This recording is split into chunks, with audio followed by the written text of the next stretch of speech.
Ben, please stop staring out the window. We got a show to do. Sorry. Come on. Yeah. True story. I was looking out. I was just looking out the window. Then it's like, where are you? Where are you? Oh, my coworker, guys. Just looking out the windows. Is that a hawk I see? Oh, no. How's that fire pit going, by the way? You know, we got the fire pit. We haven't started it yet, but we're going to use it. All right? It's one of these days. One of these nights. Yeah. Okay, well, you're getting ahead of yourself here. You do have a song of the day.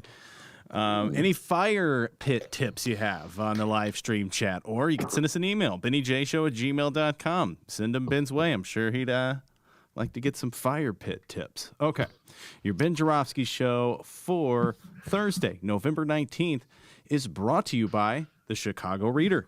For the latest in what's really going down in Chicago, check out the Chicago Reader, chicagoreader.com, and subscribe to the Chicago Reader to help support this podcast. And today's Ben Joravsky show is brought to you by our good friends at the Chicago Federation of Labor. Your song of the day. I've never heard the Come On Down to My Boat by Every Mother's Son. Oh, come on. Come on. When I do this, you'll know it. Come on down to my boat, baby. No. Don't recognize that one. Come on down so we can play.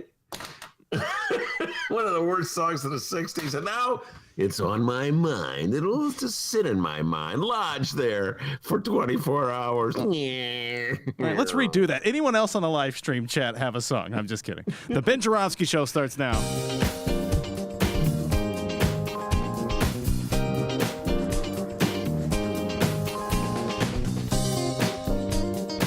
It is Thursday, November 19th, and live from my apartment and his attic, this is the Ben Joravsky Show.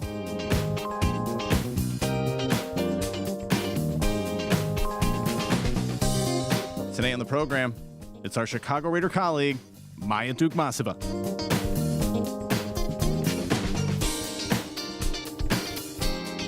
And now your host, Chicago Reader columnist Ben Joravsky. Hello, everybody. Ben Joravsky here. We're calling this Take Notes Mike Thursday.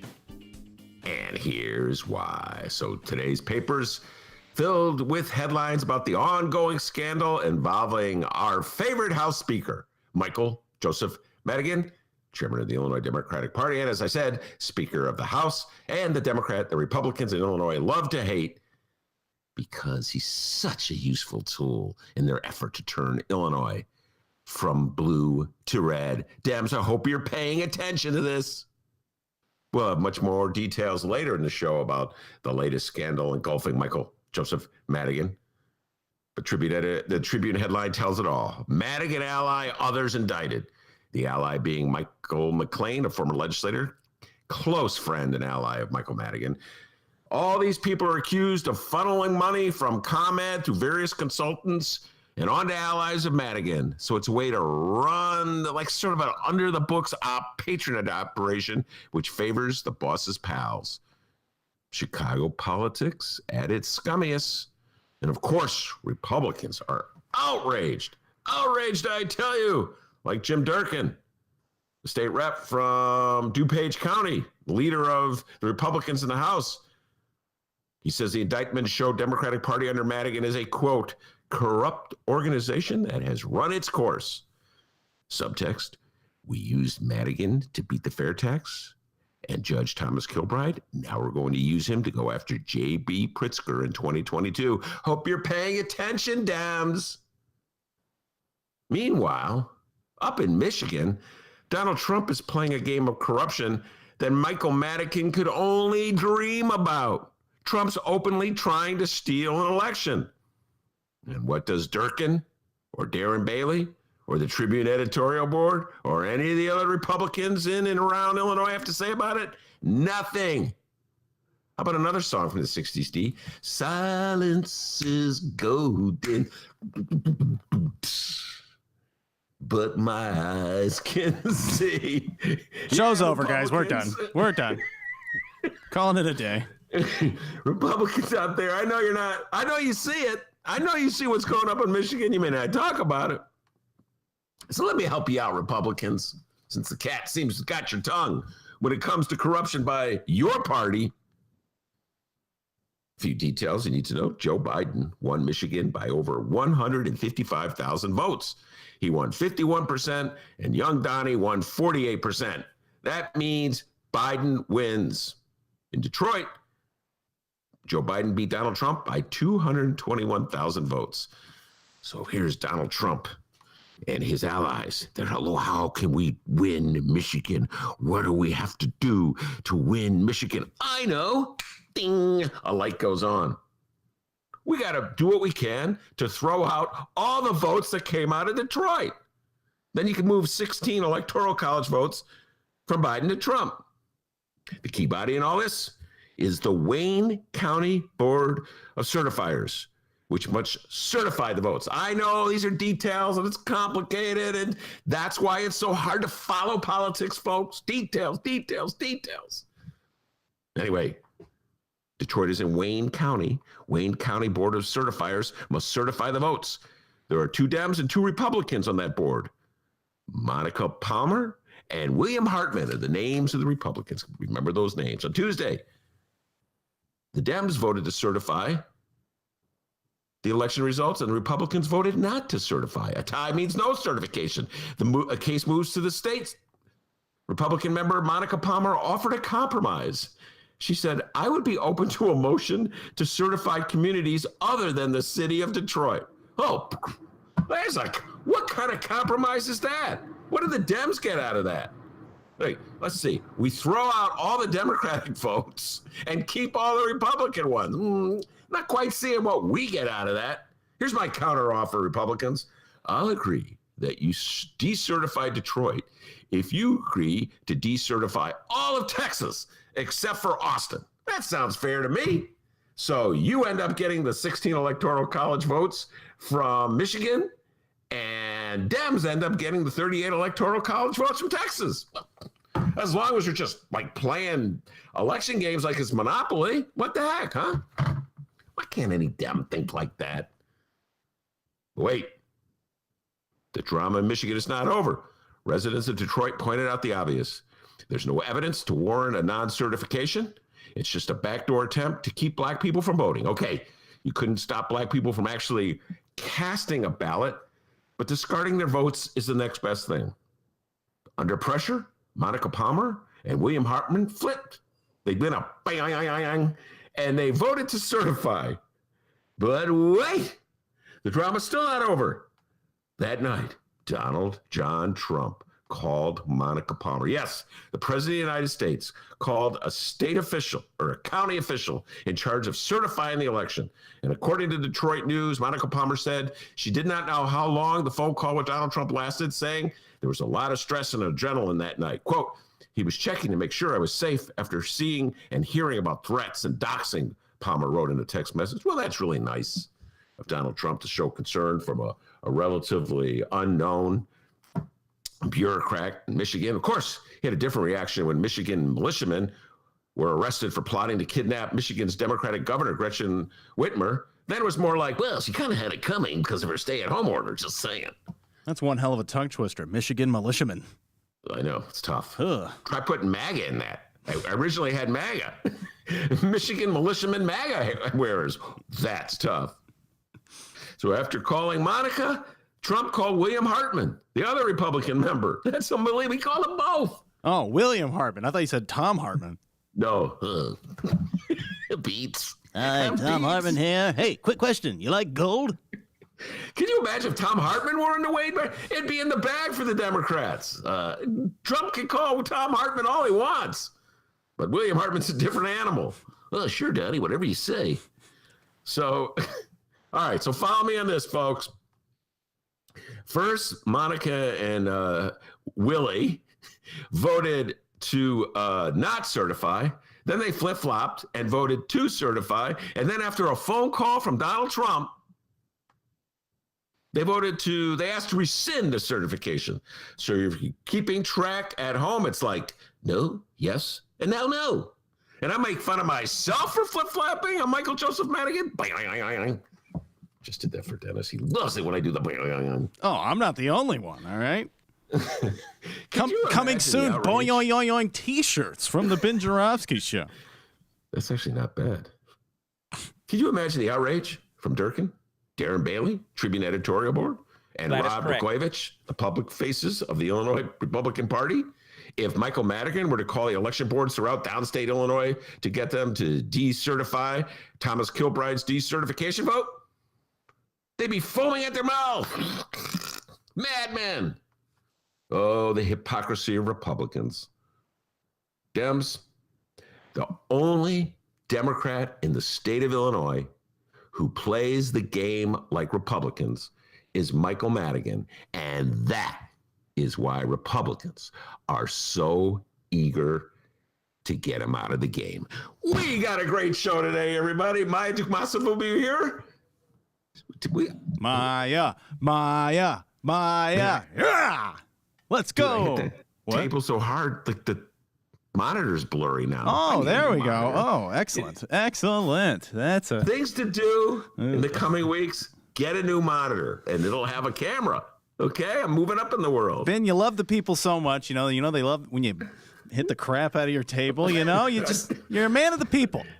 That was a little too hard, though. I think now you're all blurry. Oh, God. Oh, no. Anyway, Maya will be here. We'll be talking about our show coming up at the Hideout, and we'll be talking about she wrote an excellent article featuring Michael Girardi, and we'll be talking about that a little bit. But before we do that, before we get into all that politics, the man from Alton, Illinois, that Michael Girardi, Maya Dukmasova, and Monica Palmer from Wayne County all agree he's best known as Dr. D with the news.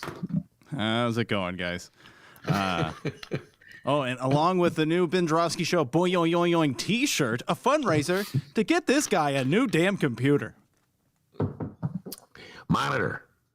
It's been explained to me that I need a new monitor. Just go ahead and get both. You know what I mean? Someone explained to me, I don't even know if this is true, by the way. I'm quoting stuff. Good God. I'm like a MAGA hat wearer. Someone told me something, so I'm just saying it's true. That the key is the monitor. The camera's in the monitor, not the computer. Yeah. I don't.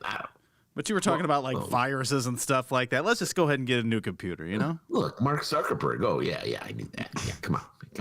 I design computers. All right, let's find out what's happening in Chicago and or Illinois this afternoon. And yes, we're going to unpack the latest on Madigan Gate, the time utility bigwigs ComEd admitted to arranging jobs, contracts, and payoffs to associates of Democratic Illinois House Speaker Michael Joseph Madigan. But before we do that, let's begin in Chicago.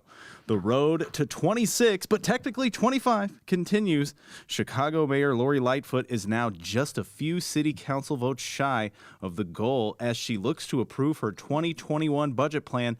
And Ben, why is it, again, technically 25? Well, as we all know, in case of a tie, the mayor casts the deciding vote. But for some reason, everybody goes. They go, she needs 26. Can she round up 26? I don't get it. I'm like the guy in the back of the classroom with his hand in the air, and the teacher's, yes, what do you want now? Well, I read the rule book, and technically, all she needs is 25. Shut up. Stop asking so many questions. By the way, the tribunal, give them credit. Clearly, they know that. Wait, where's my paper here? Is that yesterday's paper? Oh, no, that's today's paper. Your computer screen's messed up. Can't find your paper. My goodness. Wait, hold on. I just want to say. Yeah, wait, we got to give him a shout out. A little love. Hold on. Here we go. Asked Wednesday whether the council might deadlock a 25 for and against the budget next week, forcing her to break the tie. Lightfoot declined to speculate. It's like a badge of shame if she has to vote. You know what I'm saying, Dave? Like, oh, that's why she needs to. It would be horrible. She wouldn't look all powerful and mighty. Oh, boy, that's beneath her. Yeah, right. Exactly. Oh my God, what an embarrassment and a humiliation. Well, go for it, Lori. All you need is 25. You don't need 26. I'm glad another form of media is saying 25 as well. Everywhere you go, it's 26. You're a little nervous. Just because Ben says it doesn't. It's true. Yeah. Hey, the Tribune. Must be true. It was in the Tribune, D.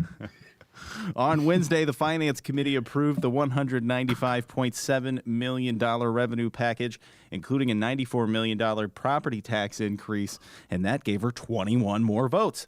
The final vote goes down 2 days before Thanksgiving when the city council will decide. The Chicago Sun-Times and Fran Spielman spelled it out for us in her piece last night, saying with at least 20 potential no votes, she can't afford to gloat. She'll run through the finish line and keep lining up votes until the full council meets 2 days before Thanksgiving to make sure there's no 25-25 deadlock, requiring her tie-breaking votes. Why? What do you care? Sorry. What does anyone care? It'd still be a budget. Do they care about that in national politics? Right now, the Dems are begging Georgia voters to elect 2 Democrats. So it's a 50-50 tie in the Senate. And then Kamala Harris decides. Do they care? I know, D. I know it's a small point. I know. Get over it, Ben. It's a small point, but it says so much about Chicago. Sorry, D. Never get over it, all right? That's great content for our show. Please, never get over it. Come on. All right, now we do have some quotes from the mayor after the Finance Committee gave her revenue package the green light. Quote, "We've done a lot of work over these past couple of weeks, listening to our colleagues in city council, listening to our partners in organized labor. And the changes that have been made to the budget over time really reflect that listening, that learning, and that partnership."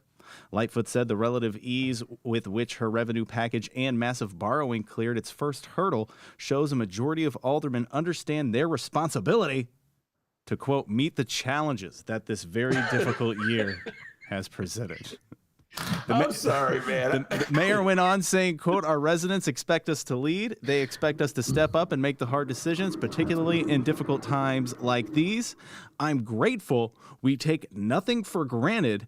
We're going to continue to work hard. We're going to continue to listen to our partners in the city council." I didn't mean to laugh at Lori's remarks, but it's like when they do what she wants, they're being responsible. That's the part that made me laugh. Well, good. They're responsible. They're grown-ups. They're mature. They're not children and babies. Like, it's a childish thing to go against her. You know what I'm saying? That's that Chicago mentality, folks. The mayor is the adult. The mayor is the grown-up that we look to lead us. Everybody else who dares to criticize the mayor is a child, an infant, a baby. Take your pacifier. So, I'm glad they were responsible. They did the right thing. Man, it's just like one mayor to the next. Sounds just like Rahm. Sounds just like Daley. They all learned it from Daley, who learned it from Daddy Daley. Yes, they are responsible aldermen. I don't know, D. I have to tell you, man. The way we do things in the city of Chicago, by the way, it's just a punt budget. I know I'm getting ahead of myself, but that's all this is, folks. Lori Lightfoot, Ed Burke, Ray Lopez, Sue Sadlowski Garza, Carlos Ramirez Rosa, none of them really have an idea of how to raise the money they need to pay all the obligations now while we're in the middle of a pandemic. I mean, I give Carlos, he probably comes closer than anyone else because he's got progressive ideas, but those progressive ideas won't pass because most of the aldermen are afraid of raising taxes on rich people. So no one knows what to do, so they what they do, punt. Let's put this off until tomorrow. Next year, let's hope the Fed's kicking some money to us. Let's hope they get, a vaccine. And then we'll have the money that we don't have now. And so we'll borrow money now. Oh, but that's the responsible thing to do, D. That's punt. Put off till tomorrow. That's the responsible thing. But of course, when they give the speech at the beginning of her term, she said, "Never again will we kick the can down the road," which is something Rahm always used to say. No more kicking the can down the road. Daley used to say, "Hey, I'm kicking the can down the road." That's my Daley imitation, D. Of course, nobody remembers him, so you won't realize what a brilliant imitation that was because nobody remembers the guy. So it looks like more kicking the can down the road from our leaders in Chicago. All right. Shout out to the live stream chat. Doogie's giving you some advice here. He said he heard that, your monitor's acting funny. He said to fix that, just wiggle the cord in the back. All right. Just wiggle the cord, Ben. Wiggle that cord.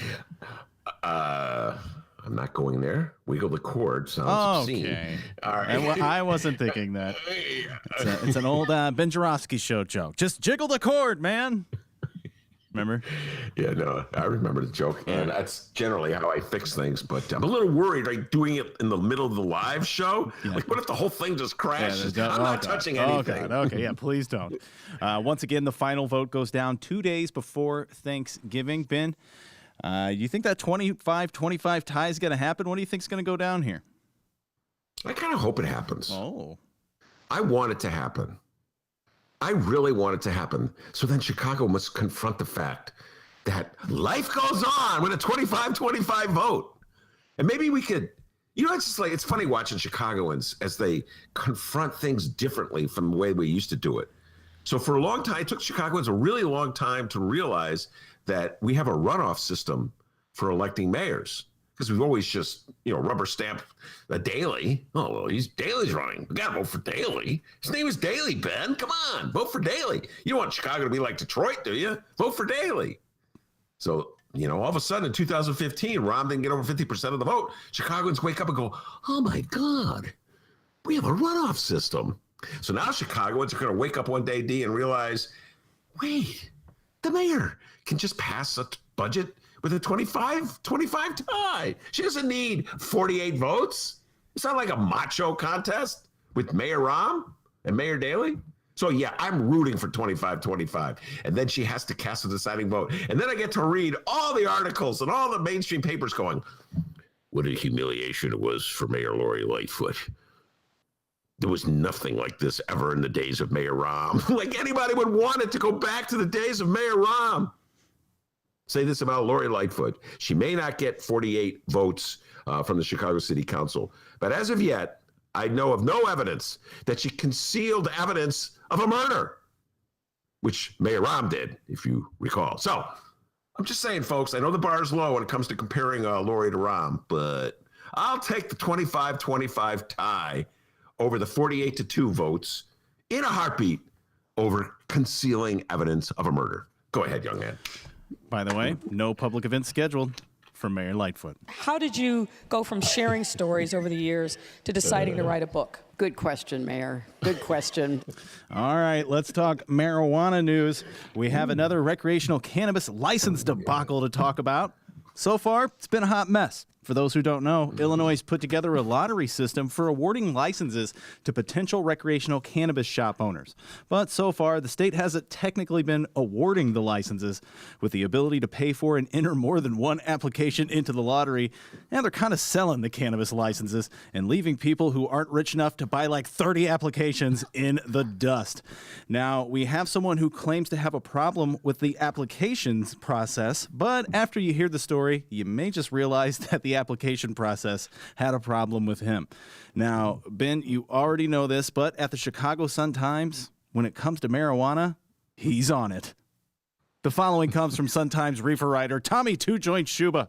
The Shuba headline reads, pot firm tied to fading Illinois political dynasty claims it lost out after state mishandled its application. A failed congressional candidate from a fading political dynasty in Illinois is tied to a cannabis startup that's suing the state in federal court for allegedly failing to even grade its application to get a lucrative dispensary license. The suit filed Tuesday in the U.S. District Court for the Northern District of Illinois claims the partners in EDBQ LLC, what is this, Sesame Street, have repeatedly and unsuccessfully requested their application scores from officials in the Illinois Department of Financial and Professional Regulation, the agency tasked with doling out pot shop licenses.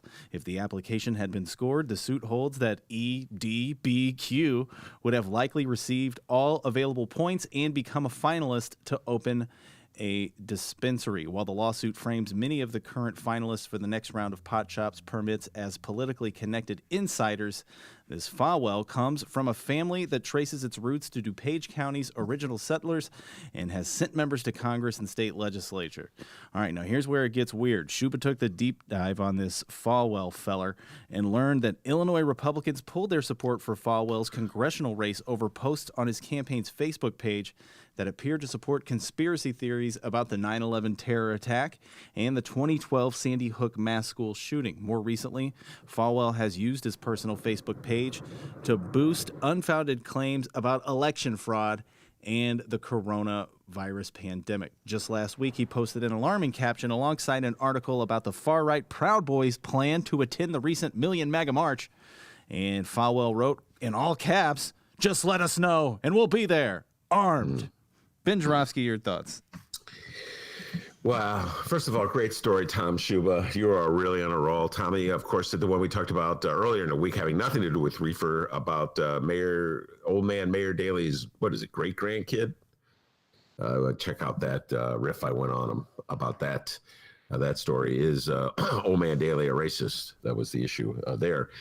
This is more evidence, as if more evidence is needed, that legalizing cannabis in the state of Illinois, which was largely intended to eradicate the wrongs created by the war on drugs, is benefiting people who are of the party that waged the war on drugs.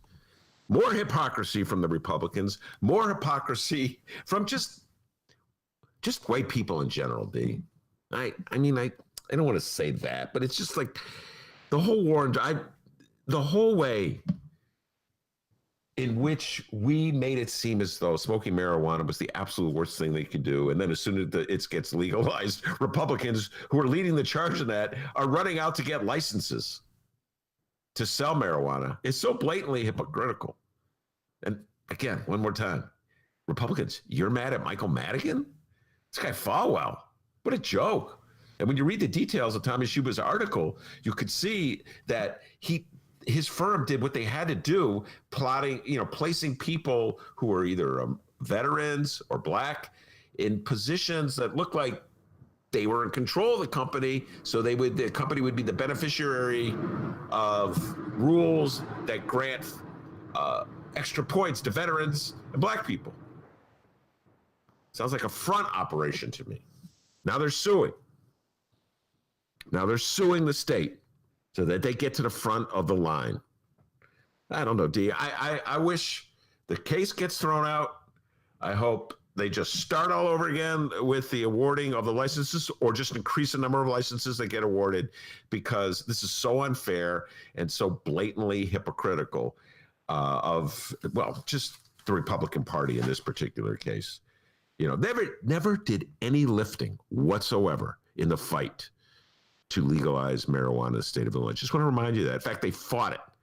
We made fun of Bruce Rauner endlessly back in the old days at the radio station, because he was parading up and down the state saying under his tenure, they would never legalize marijuana, because he knew what a danger it was to the state of Illinois, all the kids in Illinois. Remember, he went down state radio station, one of my favorite Bruce Rauner clips. And the host was the one who compared the state would be a dealer. Oh my, state would be a dealer. Like what is the state now, like a moonshine operator? Because we legalized alcohol, you could buy bourbon or something. Does that make us moonshine operators? Is the state like numbers takers because we have gambling in Illinois? All up in arms about legalized cannabis. And now, lo and behold, the Falwell family, anybody who's above the age of 50 knows all about the Falwells from DuPage County. Very prominent political family out there, very conservative family out there, very tied in with the Republican machine. Yes, DuPage County, you had a Republican machine. Democrats moving into DuPage County has undercut the effectiveness of that machine, but you had a machine out there with Henry Hyde and Pate Phillip and Lee Daniels that was every bit as notorious as the Democratic machine in Illinois. So the Falwells were part of all that. Now at the front line gets the reefer licenses. Man, oh man, oh man. Oh wait, better make sure we get rid of Madigan to clean up corruption in Illinois. Once again, his name's Bill Falwell. He's suing the state in federal court for allegedly failing to even grade its application to get a lucrative dispensary license. All righty. On to the state news. Today, our Illinois Governor J.B. Pritzker will be at the Thompson Center at 2:30 for his daily COVID-19 update. Quick highlights from Wednesday's COVID-19 update. Hey, you still thinking about having a family get-together this Thanksgiving? Yeah? Well, you better cancel it. What are you, a monster? And according to J.B. Pritzker, too many people still think that COVID-19 is a hoax.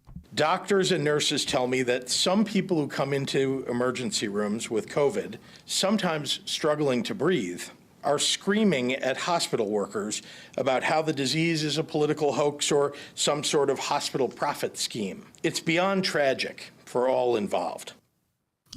It is beyond tragic, and I don't want to get too serious here, but a dear friend of mine, one of my best friends, got COVID, and Dennis knows him. He's a friend of Dennis too. He's going to be on the show today. Later today, we're going to do a drop on my beloved Bulls and their draft. So I just want to give a shout out to my dear friend Norm Dunbar. And Norm, we're praying for you. Hope you're feeling better.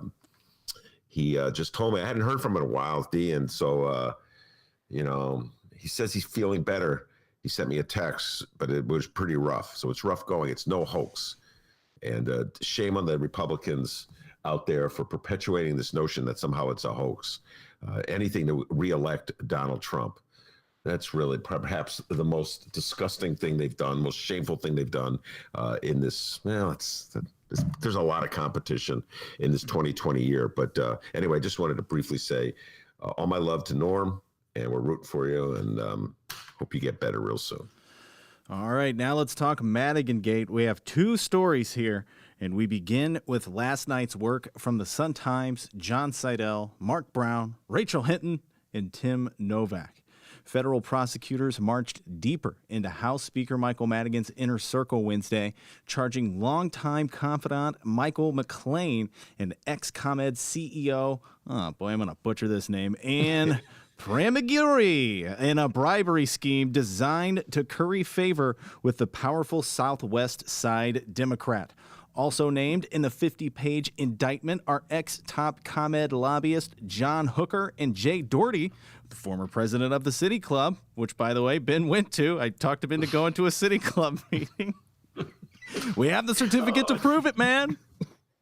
Signed by Doherty. Yeah. And Doherty was accused of helping to funnel hundreds of thousands of dollars to three people with ties to Madigan's 13th Ward. By the way, none of that went to Ben, so you don't have to worry about that. All four are charged in a document that also makes frequent references to ex-ComEd executive Fidel Marquez, who has already pleaded guilty to bribery. And it repeatedly mentions public official A, who is not named, but is clearly identified as Madigan. Joseph Fitzpatrick, a spokeswoman for U.S. Attorney John Lausch, said the investigation that led to Wednesday's indictment, quote, remains ongoing.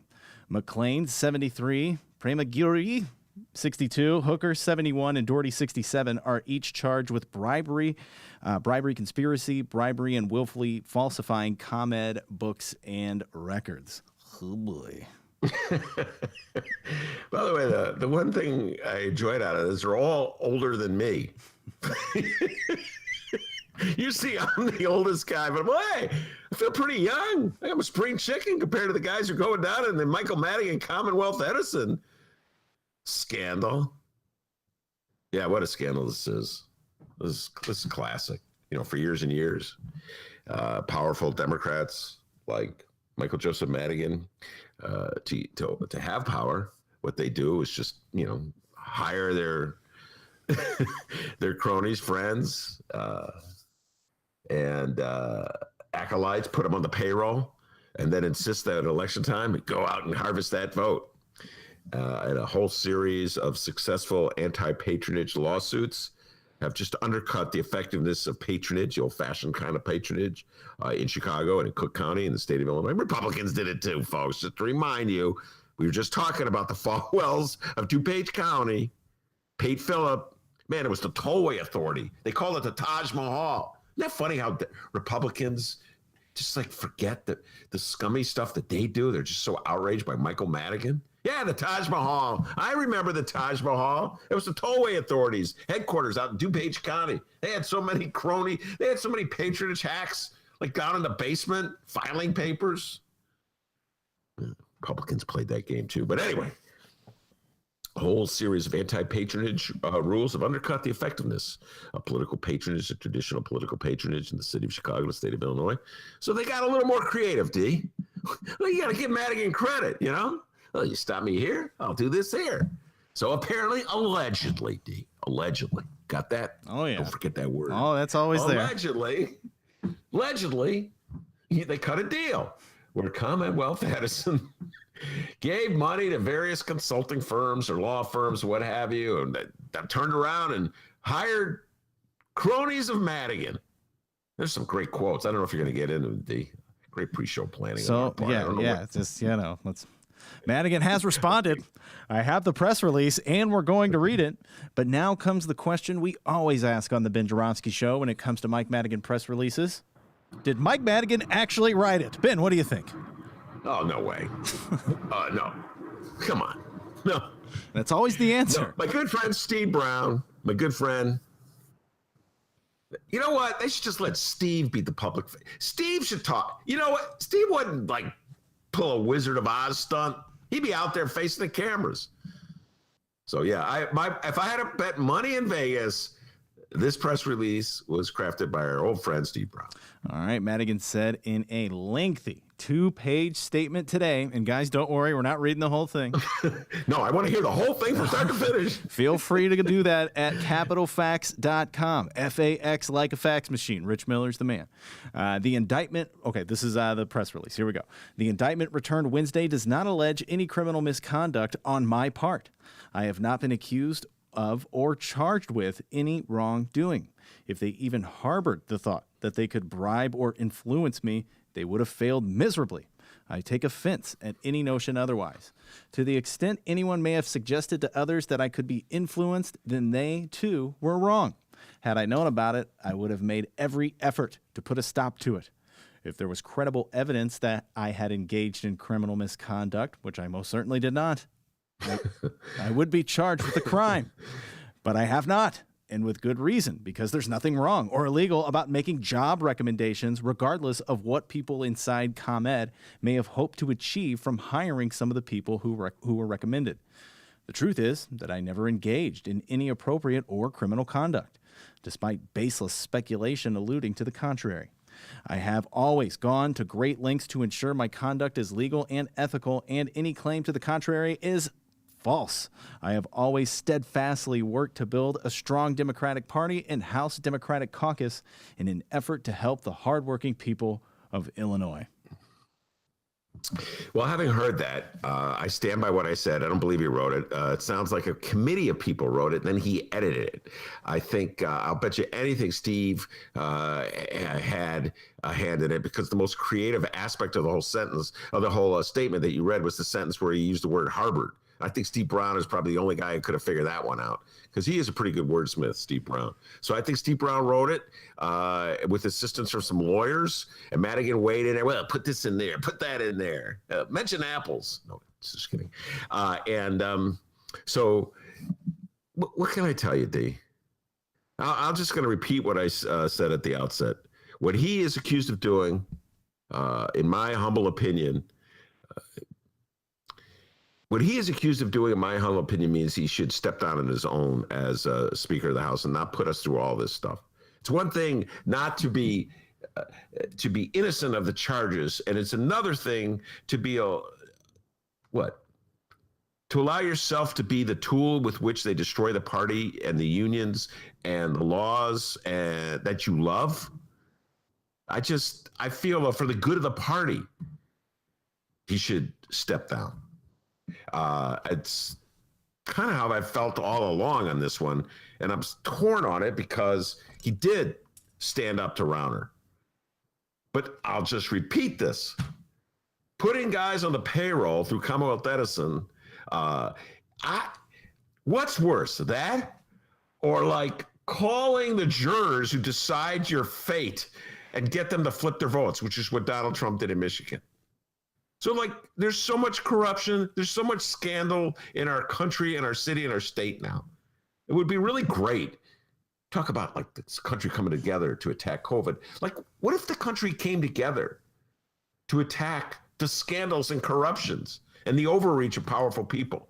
Why must it be that Republicans only care about these things when they can nail a Democrat and are nowhere to be found when it comes to nailing her? I will not drop this. I'm not just going to sit there, D, and just pretend like Michael Joseph Madigan is the only corrupt person in the country of the United States right now. Just as I'm not going to pretend that Democrats are the only one who play patronage games. And I do not believe, and I'm with Madigan on this one, that Commonwealth Edison had to put anybody on the payroll to get that through Springfield. They had the votes, Republican and Democrat, to do that. Commonwealth, I can't recall, I've said this before, I've asked my listeners, anybody could come tell me when Commonwealth Edison lost a key vote in the State House because Republicans went against them. I can't recall it.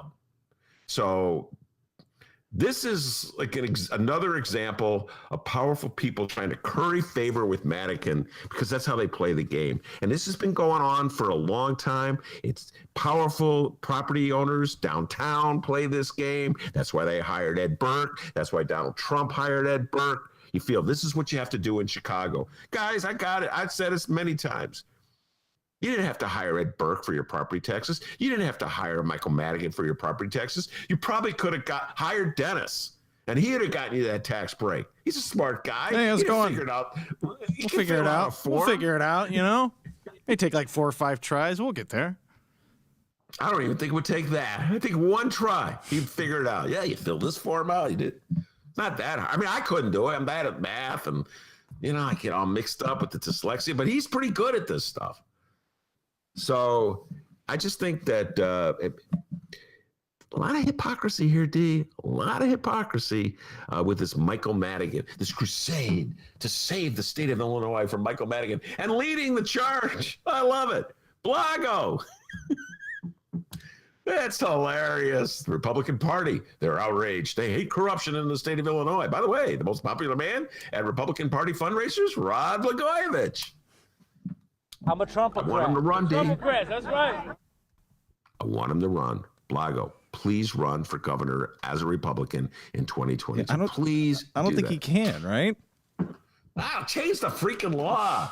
Let's quick. Let's call Pat Whalen. Yeah, we can't even get Zoom meetings. We're going to get the guy who was in jail back as governor? Okay. I think we should call the utmost authority on the legalities of what you can and cannot do in the state of Illinois. One Patrick Whalen. Okay. Star of the FanDuel commercial. Okay, so with the latest information we have, let's find out who's on or off.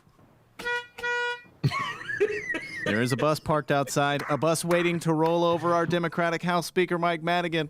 We already have a handful of Democratic politicians on the bus waiting to get this show on the road, including Senators Tammy Duckworth and Dick Durbin and our Illinois Governor, J.B. Pritzker. I don't know. Maybe they jumped on board a little too early. The jury's still out. But, Ben, I do see a few of our friends of the Democratic persuasion waiting to jump on board the bus to get rid of the speaker. So let's get them on. Ben, could you please watch your feet? Oh, sorry. All right. It's I got stuck in the door. Hold on, D. Get out of the way. It's 57th District Representative Jonathan Carroll. That's it. And 62nd District Representative Sam Yingling. That's it. Welcome aboard, guys. In a short but sweet press release, take notes, Madigan, both Yingling and Carroll said, quote, "Future of the Democratic House Caucus. This year has presented us with many challenges, and we have always put the betterment of the people of Illinois first. We want to see our caucus go a new direction with different leadership. Therefore, we will not be supporting the current speaker for the 102nd General Assembly." Yeah, well, they have to do that because they live in districts where Madigan is exceedingly unpopular. I believe Carroll's from Northbrook, and Yingling, I want to say, is from like Lake County. So there are areas where Michael Joseph Madigan is not popular, and they would be in a lot of hot water if they were to continue to support him. And this is what I was saying earlier in the show. I said it the other day. You Democrats out there, you think Illinois is just going to be blue forever? You're young. You don't remember. It used to be a red state. It used to be a swing state. But for many years in the 80s, Republican governors, actually from 76 to, I think, 2000 was Republican. 2002 was Republican governors in the state of Illinois. I think it went for Bush, Daddy Bush in 88. as recently as 88. It was red. So it's not going to stay blue forever. And Michael Madigan is a very useful tool. He's exceedingly unpopular in suburban districts. They hate him downstate. They don't even know who he is. They don't like him. They saw a TV commercial. Well, I don't like him anymore. I don't like him. I don't know who's more unpopular downstate, Pritzker or Madigan. Dennis, your humble opinion. Who is more unpopular downstate, Pritzker or Madigan? Talking to me? I don't know. Who do I look like? What are you, Robert De Niro? You talking to me? Yeah, you talking to me? Who's more popular downstate, Pritzker or Madigan? No, unpopular. Oh. Unpopular. Well, they hate them both. They hate them both. Madigan's been around longer, so I guess, it runs a little deeper. Well, they don't have Madigan sucks signs. They have Pritzker sucks signs downstate. So anyway, he's a useful tool. And he won't defend himself. He issues 2-page press releases to defend himself. Donnie Trump gets it down to 140 characters in a tweet, which he just sends out every 2 hours or so. Got MAGA just doing whatever he says, like a yo-yo, going up, going down. That's MAGA to Donnie. But so this Wizard of Oz thing doesn't work in the 21st century. 2-page press releases written by a committee, of the speechwriter, the publicist, the lawyer, the guy walking down. Hey, could you help us? You at the porta potty, come in here and help us with this press release. It doesn't work anymore. And he's a very effective tool for the Republicans. And yes, Carroll and Yingling, they could be in trouble in the next election if they were too closely aligned with Madigan. Democrats out in DuPage County could be in trouble if they're aligned with Michael Madigan. We bring Heidi Henry on this show all the time, who fought the good fight as a New Deal Democrat out in the hinterlands, in the boonies. I hope Heidi's listening. She just loves it when I call her area the boonies. She fought the good fight. And she was undercut to a large degree because people in red areas really do not like Michael Madigan. They don't really like John Cullerton either, the old president of the Senate. They don't like Democrats in general. And Madigan is so unpopular because Rauner and Kenny G spent millions of dollars to turn him into a caricature. So yes, the pressure's on. I'm surprised it took him, that long. It just shows you how much power Madigan has over these Democrats, that it took him this long. So how do you think Pritzker and Durbin and Duckworth are feeling about their decision? You think they're feeling comfortable with it? Yes, they're feeling. They have no choice. They run statewide. See, a lot of these Democrats, the way it's done, Madigan has a huge hand in drawing the districts. So he draws the districts in such a way to maximize the Democratic vote and guarantee as much as he can that his caucus members win so that he gets to lead the state house. That's how the system works. No really different, by the way, than what Republicans are doing in Wisconsin and Michigan, ladies and gentlemen. So don't act like Democrats invented this thing or the only ones who practice it. So that's how it works. And so to a large degree, state house Democrats are dependent on Madigan because he literally draws the districts that they live in. But the districts are drawn in such a way, yes, to maximize Democratic vote, but there's a lot of Republicans in those districts, and there's Democrats who don't like Madigan. Like those North Shore Democrats don't love Madigan. So at some point, they have to decide between their loyalty to the speaker, the man who essentially wrote the map that enabled them to be victorious, or their loyalty to themselves. And guess who's going to win in that one, D? I think I'll go with myself. So, yeah, I'm not surprised that they finally spoke out. Took a little while. Yeah. Elena Hampton, somewhere. Elena Hampton is probably opening a bottle of champagne. She said all this 2 years ago, D. Oh, my God. She's been on the bus forever. She was the first one on. Driving the bus. Oh, my God. Yeah. All right. Elena Hampton and my old friend Joanna Klonsky. I think Joanna is taking tickets on the bus. And finally, Benny J, we've been waiting a long, long, long time for this. And to be honest, well, this is somewhat of a special moment for me. Another state rep has decided to join us on the bus. I say us, but I'm pretty sure you're off at the moment. I don't know. We can't tell anymore where the hell you stand on this. But, Ben, another state rep has joined us. We've been purposely needling him on the program for months. And right now he's outside waiting patiently with his AirPods in his ears. Wonder what he's listening to. That's some alternative music from the 90s, no doubt. You know, More than, Wilco. I love Wilco. more than likely. But, Ben, get your flip-flopping ass out of the way. By God, it's the tallest man in Springfield, Democratic State Rep Will Guzzardi. That's it. I knew you'd come around, buddy. Oh, hey, your seat's in the back. Here's the press release from Guzzardi. In the back, Okay. not a front seat, sir. You're in the back.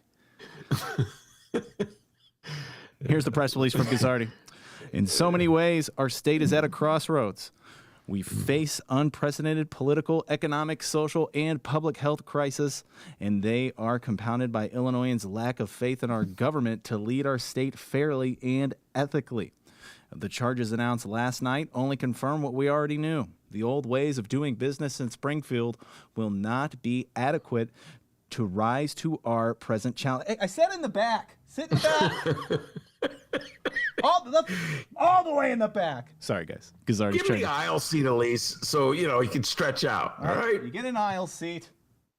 By Sorry. the way, just a technical correction here, much technicality. I'm not sure he's taller than Michael Frericks.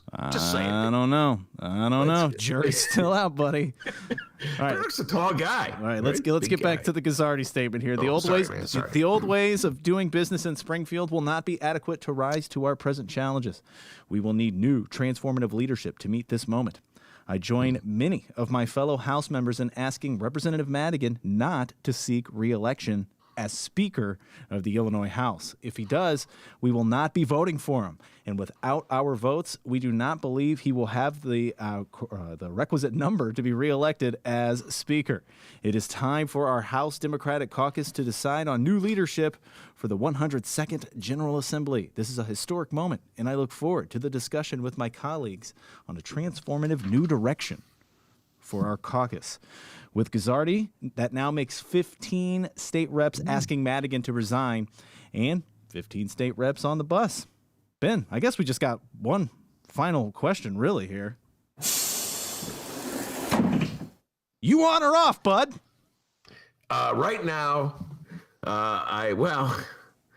let's see. Where was I last time? I think the show. We don't know. We don't know. I think already on this show I've said 3 times he has to resign. But, you know, what the heck? Let me flip-flop another time. What a Stay, weirdo. never leave, Michael. I'm with you to the end. Come on, Downs. You got to bite the bullet. I know it's tough. I know you want to hold. I know he drew the district for you. I know he found a nice aide for you. I know he got a parking pass for you. I know he showed you where the copy machine was. I know he shared his apples with you at lunch. Okay. But sometimes you got to let it go. My God, I think about it. Like even the Bulls, my beloved Bulls, fired Jerry Krause. Oh, sports analogy that's left all my political listeners. Who? Every now and then, like the Cubs, Theo Epstein parted ways.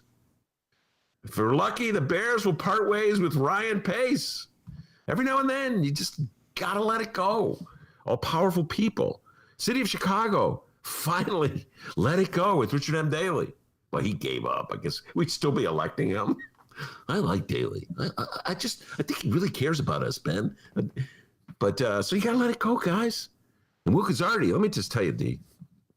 I remember when young Will Guzzardi came to Chicago. I think he came from, don't quote me on this, Steve, I think he came from North Carolina. He rolled into Chicago one day. I think I met him, was like 2011. And he ran against Tony Barrios, Joe Barrios' daughter. He was the Crusader, the young reformer, running in Logan Square against the machine. And all the hipsters out there were like, oh, we don't like the Democratic machine. And they voted for Will Guzzardi. He did not win in that first election, D, but he kept running. running against the machine, running against the machine, running against the machine. The Barrios machine must go down. And he defeated Tony Barrios, and he was elected. And the hipsters rejoiced. They drank, what do hipsters drink? What kind of beer? Like hipster beer. Yeah. And IPAs, that Two-Hearted Bass or whatever it is, that stuff. And what do they listen to? What music? Do they listen to their hipster music? You know. Listen, I'd like to keep hipster listeners. You know what I mean? I don't want to start. I like hipsters, but come on, man. You guys love Gazzardi a little too much. Anyway. Radiohead's not that good, guys. But anyway. How dare you say that? So anyway, I just thought, like, well, you ran against the machine. When are you going to speak up about the Madigan machine? But once you're in the State House, it's a different ballgame. People have explained that to me. And you know what, I'm going to say this. I've said this before. I'll say it again. Okay. I should not sit here and smugly and arrogantly criticize Democrats who are reluctant to criticize Madigan, because I'll remind everyone out there that Madigan is their boss. And when have any of you spoken out against your boss? Even when you know your boss is up to no good. I don't know any reporter in the city of Chicago who's ever publicly said anything bad about their bosses privately. Oh my God, that mother beep, don't quote me. So it's really easy for me to sit here in judgment of Will Gazzardi, and it's really easy for Dennis to sit there in judgment of Will Gazzardi, and to sit here in judgment of Carol and Yingling and all the others. Just pointing out he's the boss. So whenever, when has a Republican spoken out against Donald Trump? Jim Durkin speaking out against Donald Trump? No. Darren Bailey? No. Rod Blagojevich? No. Just saying, folks. So it's tough to speak out against your boss. Will Gazzardi, it took you a little while, but, you came to the conclusion. Hey, Gazzardi, back of the bus. That's it. Give me the AirPods. You're done. Good Lord. Must have learned his bus manners in North Carolina, all right? I don't know where. I tell you what, man, you cannot give him his earbuds back. Come on, that's real. Come on. Millennials without an earbud? Are you kidding me? Well, you're not even on the bus. What are you even talking about? Just so you know, though, you're not on, but I have a seat saved for you right next to Kelly Cassidy, so don't worry, okay? Yeah, Kelly's been on that bus for a while. I can't remember where am I on the bus. I know this. If they ever get around to ousting him, I'll be like the one guy going, "Don't leave." Yeah, everybody goes one way, I go the other day. Come on, makes life interesting. Yeah, we know you're a weirdo. All right, Steven on the live stream chat finally says. Steven on the live stream chat says, "LMAO, you guys have no handle on hipster culture." And Steven, thank God. All right. Stephen, I'm with you. By the way, I'm with you. I've got to study more. I'm going to study more tonight, hipster culture, so I can do a better job. All right, we're going to take a break. But before we do that, find us on social media at Benny J Show, BENNY, the letter J Show on Facebook, Twitter, and Instagram. You can always send us an email, bennyjshow@gmail.com. Leave your name and where you're from. Have a better chance of getting your email read on the program if you do that. And you can leave us a voicemail. That's right. We have a phone number, 708-658-4788. That number again, 708-658-4788. We're not going to answer, but leave us a voicemail, and there's a good chance we'll play that voicemail on the program. Will it happen a month later? Maybe. All right? Working on that. Trying to get better about that. And also, we want to remind everybody to download our I guess it's a part 2 of our program with director Steve James. It dropped last night, and it was a fantastic interview. Ben talked City So Real and so much more.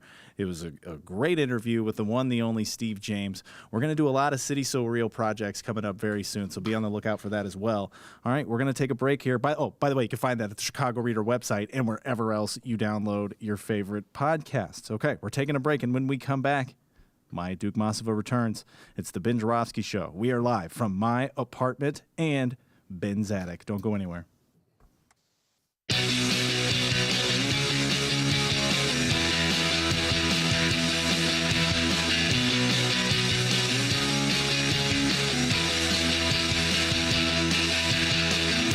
The city voted just for fun.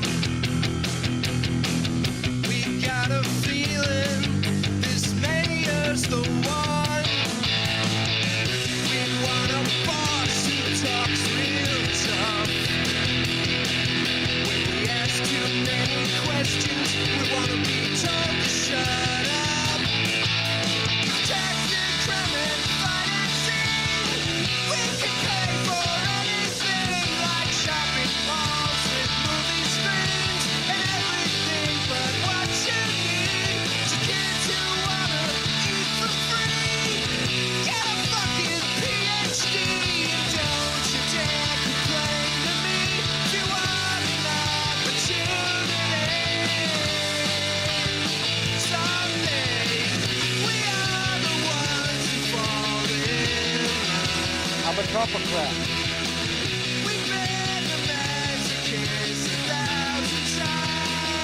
I'm a Trumpocrat.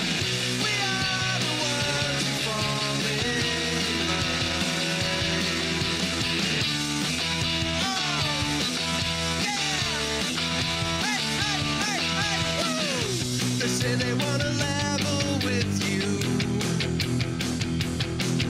like they level public housing and they're level in schools. You gotta file just to beg for the truth, and if they reject it, then shame on you. Tax and credit financing, we can pay for anything, like shopping malls with movie screens and everything but what you need to get to water, eat for free, get a fucking PhD, and don't you dare complain to me if you want an opportunity. Eventually, we are the ones who fall in line. I'm a Trumpocrat. We've been the magic kids 1,000 times. I'm a Trumpocrat. We are the ones who fall in line. How did you go from sharing stories over the years to deciding to write a book? Good question, Mayor. Good question. We are the ones who fall in line. We've been the magic kids 1,000 times. We are the ones who fall in line. Oh,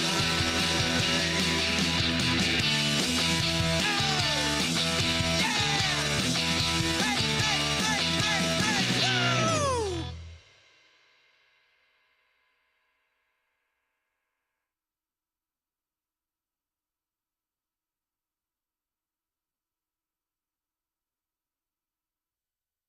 Read the Chicago Reader to get up to speed on what's what in Chicago. Culture, food, arts and entertainment, weekly concert listings, weekly event listings, the environment, travel. I can continue, but you get the point. And for all of you Chicago political junkies, raw weekly columns on real city politics from Maya Dukmasova and our very own Ben Joravsky. The Chicago Reader, free to the public in newsstands throughout the city and online at chicagoreader.com. Read it now and be a more informed Chicagoan.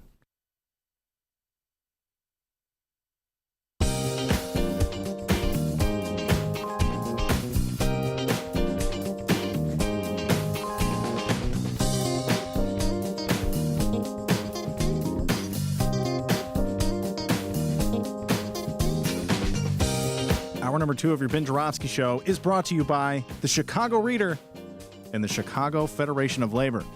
Benny J, take it away. Maya Dukmasova has joined us. Maya Dukmasova has joined us, as promised. Ace writer for the Chicago Reader, my partner in crime at First Tuesday, dear friend of this show. And Maya, let's start with what is the big news in our life. We are going to be back at the Hideout, virtually speaking. So why don't you tell folks all the details? It's sort of like a Maya production. I just want to say this. Maya kind of thought the idea, put it together. No, made we calls, put it together. wheeled and dealed, moved mountains. And now here we are. We put it together, both of us. I'm just giving you all the credit, all right? You can take it, okay? You should just say, yes, Ben, I did all the work. You did nothing. No, we did it together. So First Tuesdays is back on December 1st on the Hideout Online. And we have a very special election kind of debrief with Alderwoman Rosanna Rodriguez Sanchez and political strategist Peter Cunningham, also frequent guest of your show. Mm-hmm. We are going to talk about what the Democrats did right and wrong this election season, how it is that they were able to win the White House but lost several House seats, and what the strategy, their political organizing strategy, should be going forward. We're kind of having a left versus center discussion. There's already been quite a bit of that in the national news. Maybe some of your listeners and readers have been following this, but basically there's a lot of disagreement amongst high-profile Democrats about whether it was focusing on more progressive issues and sort of high-profile calls for like defunding the police and Medicare for all and policies like that really energized and got a lot of younger voters out, or whether that stuff actually hurt the Democrats this election cycle and resulted in the loss of those House seats. So there's a lot of disagreements between, people like, Sherry Bustos and Abigail Spanberger and on the one side, and then, Alexandria Ocasio-Cortez and the rest of the squad on the other. So we'll talk about all this and discuss kind of local ramifications as well. It should be a really good show. So if people are interested in joining, which I hope everyone is, because this is going to be a really good show, the show will be online, and your $5 ticket gives you exclusive access to the live stream, and you'll be able to participate in the discussion as well. The audio of the show you guys will then upload on the podcast, but it's not something that you can watch for free on Facebook later. So if you want to be there, you got to be there.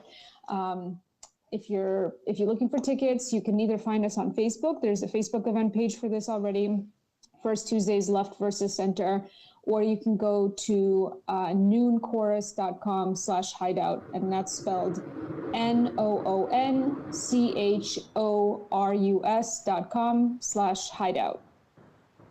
Yeah, it's help out the hideout. I know everybody's saying, hey, why don't pay the $5? I'll just hear it on Ben's show as a podcast drop in a week. But you know what? Help out the hideout. First of all, you get to see it live, get to see our pretty faces, but also help out our good friend Timmy Tutton at the hideout, Katie, and they've been hit hard by the pandemic, as all venues have, and the hideout did a great job. I just speak from my heart here of promoting lefty politics. Like, what other venue in Chicago would have given someone like me a microphone? And then Maya, too, after Mick Dumke retired, Maya joined it. So, well, I don't know if Maya wants to be called a lefty journalist, but, people with alternative worldviews were given a prominent place at the hideout and an opportunity to bring guests to the stage. So I urge everybody to help out. And it'll be a fascinating conversation. Rosanna Rodriguez-Sanchez, of course, is a Democratic Socialist in the City Council and one of the leaders of the defund police movement. And Peter P.C. Cunningham, everybody knows, listens to the show, former speechwriter for Mayor Richard M. Daley, former top aide to Arnie Duncan, a friend of Rahm Emanuel. He worked for Bill Daley. I don't know if you remember this, Maya, but he was Bill Daley's press secretary. So he's very much of the centrist persuasion. He's probably the most centrist person that comes on the show. And so I consider him precious. I don't get a lot of centrists with those kinds of ties. Most of them don't want anything to do with me, Maya. So you really can't get any more center than Peter Cunningham, any more left versus center than this show. Right. Yes, exactly. And so it's going to be interesting because this debate, as Maya just pointed out, right now, Democrats don't quite know where to go. They don't quite know what to make of the election, where Biden got more votes than any other presidential candidate in the world. But guess what? Donald Trump came in second in most votes by any other presidential candidate in the world. I just read the story here, Maya, that Democrats always talk about in 2016, how the margin of victory came to 77,000 votes in 3 key swing states. I just read that this time around, the margin of vote in the Electoral College came down to, I think, like 50,000 or so votes in 3 swing states, Arizona, Wisconsin, and Georgia, I want to say. So Democrats are trying to figure out what the message... Really squeaked by. Yes, electorally. Really squeaked by in every sense. It couldn't have been less of a landslide.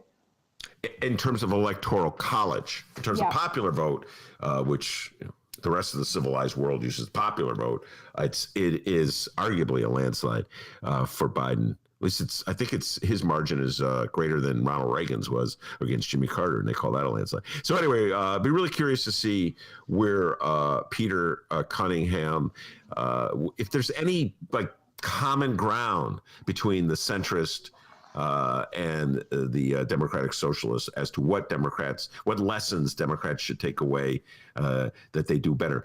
Maya, I don't know if you remember this, but you were my guest when we did the election night show, which folks can listen to if they haven't heard already. We put that on the podcast.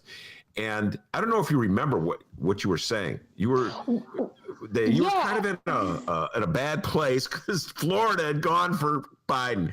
I mean, excuse me, had not gone for Biden. Do you remember what your mood was at that moment? Yeah, I was just sort of assuming that this was all going to go the way of Trump, and I felt like, as far as just basing my analysis of what happened in Florida, it seemed pretty clear that the strategy of appealing to your middle of the line undecided voter wasn't terribly effective. I mean, the absolute tragedy in Florida is that this is a place that within a couple of years re-enfranchised almost 2 million former felons and then promptly disenfranchised them again by making it so they're not legally allowed to vote unless they pay back all their restitution. So voter suppression in Florida is just at its most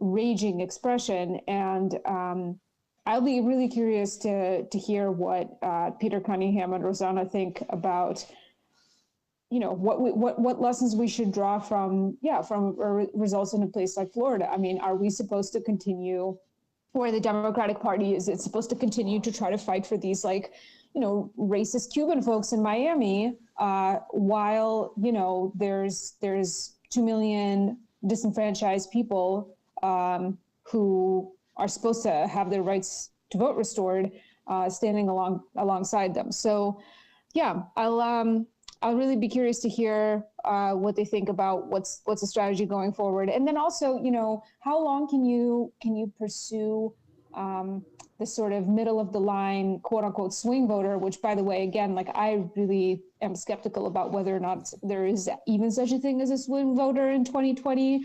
I really have a hard time believing that very many people truly at the bottom of their hearts didn't have their mind made up long before Election Day about who they were going to vote for. You're either a person who votes for Trump or not. I mean, and if you're a person that votes for Trump, you probably have your mind made up long before Election Day. It's just, can be a socially expensive thing to talk about to media or to even tell to pollsters. So, yeah, I'm wondering how long can the Democratic Party spend time and resources chasing after these swing voters who tend to skew older and tend to be boomers, are people who are sort of the reliable voting base, and continue to ignore the fact that there's a huge chunk of the population that doesn't vote. Young people don't vote. How long do you want to keep assuming that that's going to be the case without putting much effort into changing that? Yeah, and when I've watched what's going on in Michigan right now, which one of my many obsessions, where essentially right now the Republican Party, literally egged on by Donald Trump, he's calling the officials who are on the certification committee in Wayne County, which is where Detroit is. He's literally calling them to say they should rescind their certification votes. They're trying to throw out Detroit's votes by saying there's so much corruption in Detroit. What a blatantly racist move by the Republican Party. They're making it clear this is how they think it's legit, and this is how they're going to hold on to power. And effectively, Amaya, it's what they did in Florida, as you just said, where the voters passed a law which would give felons the right to vote, and then the Republicans passed a law to try to undo that by effectively putting a poll tax on them. So I believe that it's really important for the Democrats going forward to work at protecting the votes of Democrats and encouraging the Democratic base to come out to vote.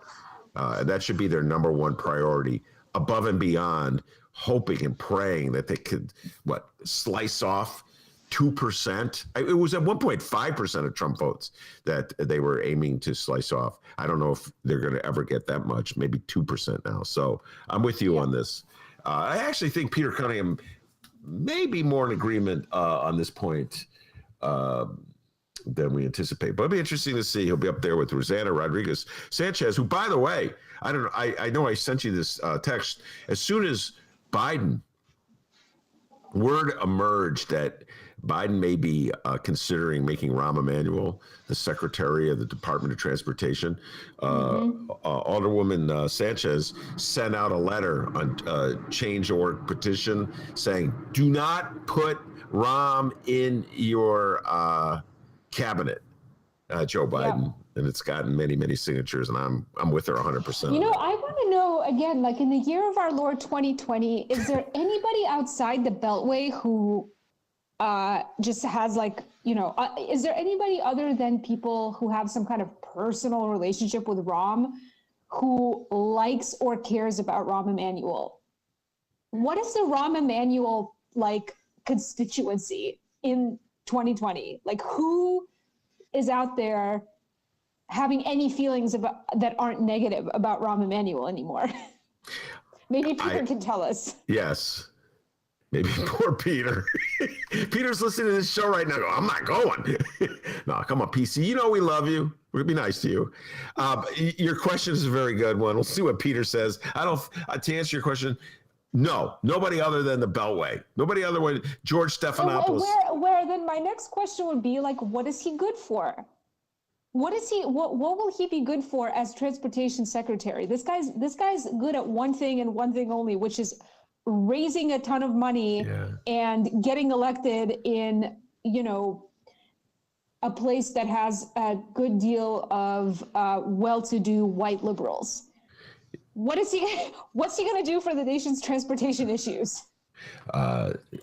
It's a very good question. I would add to that list, he's very good at self-promotion.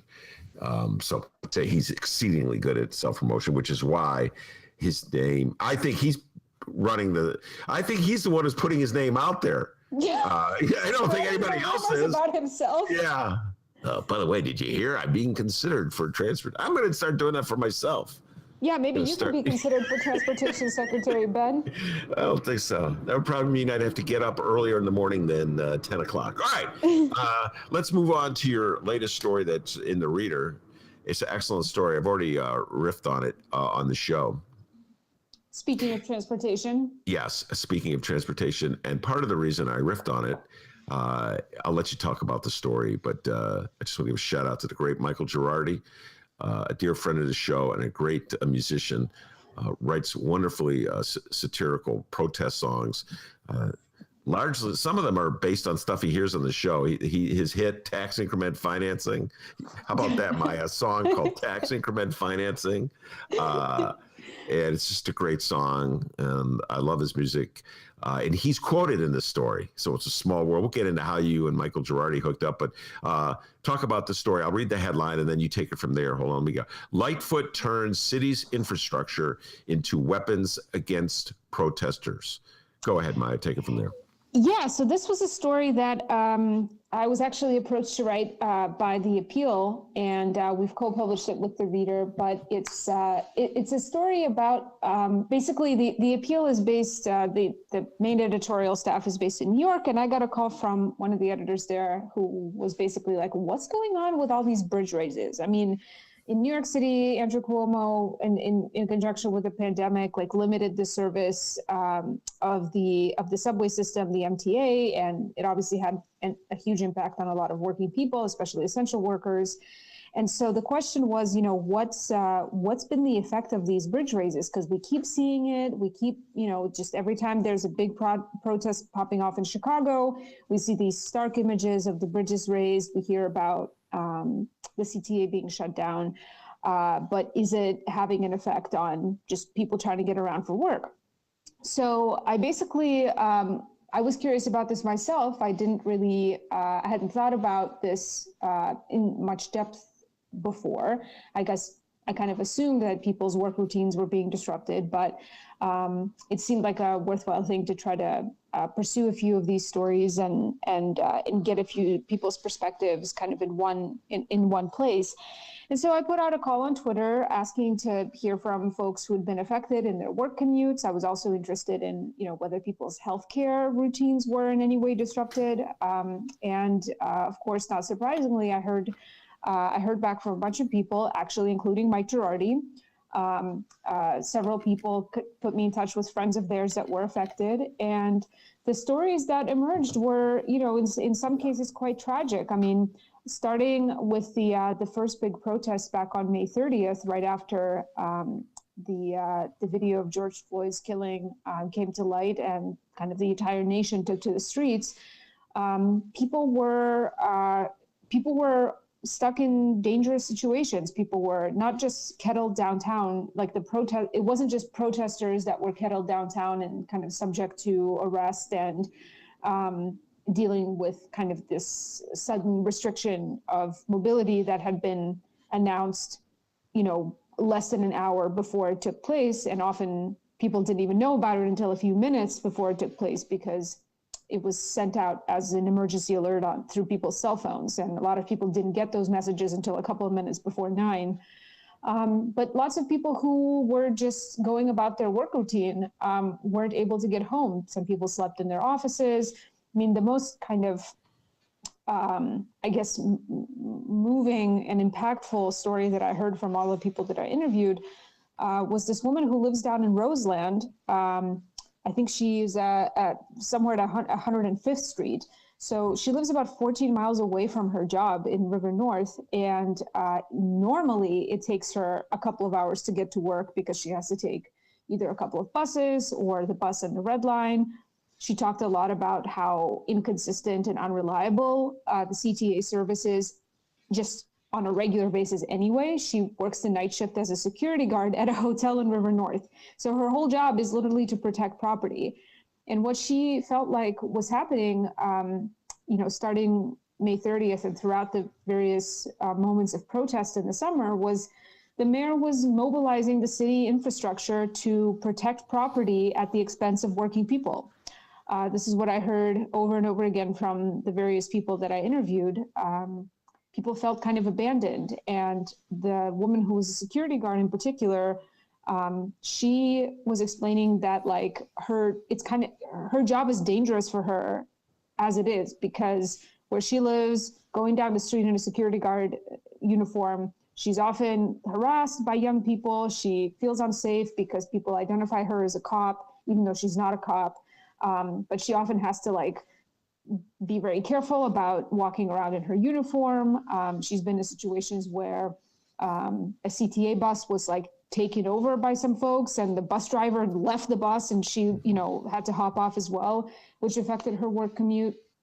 And so then, when these transit disruptions happened, she ended up getting stuck somewhere on 65th Street, and her manager had to come and pick her up while she was in a gas station. She had to wait in a gas station that was also some people came in and stole some stuff while she was there. She was threatened for being a security guard. So the way she put it is I'm going down there to protect their property, and the city just basically doesn't care about me. Lori Lightfoot doesn't care about me. So I think this is how a lot of working people felt as they were encountering roadblocks and CTA shutdowns and these bridges being raised. And it just seems to me that it's worthwhile for us to think about how normalized this has become so quickly. Because until this summer, the last time that the city officials and authorities used the bridges as crowd control in this way was in 1855 during the Lager riot. Wow. So it's quite something that within a couple of months, we've just become used to these kinds of massive infrastructure disruptions, basically. And the love that City Hall and Lori Lightfoot seem to have taken away from all this is that it was successful. They do it again. I believe on Election Day. This one baffled me.